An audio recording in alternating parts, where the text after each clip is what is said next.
నేను జైల్లో ఉన్నప్పుడు 53 రోజులు మీరు చూసే అధ్యక్ష 80 దేశాల్లో తెలుగు వారు 53 రోజులు రోడ్డు మీదకి వచ్చి ఎక్కడికక్కడ పోరాటాలు చేశారంటే అది నా జీవితంలో ఎప్పుడూ మరిచిపోలేని సంఘటన అని చెప్పి కూడా నేను మీకు తెలియజేస్తున్నా.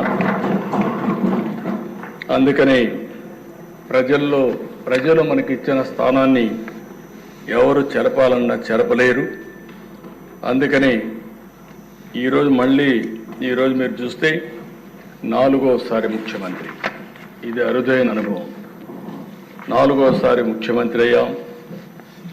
అవినీతి, డబ్బులు కానీ, కులం కానీ, మతం కానీ, ప్రాంతం కానీ, వర్గం వంటి అంశాలు తీవ్రంగా ప్రభావితం చేస్తున్న ఈ రోజుల్లో నా మీద ఈ నమ్మకం పెట్టుకున్నారంటే అది నా జీవితంలో ఎప్పుడు మరిచిపోలేనని చెప్పి కూడా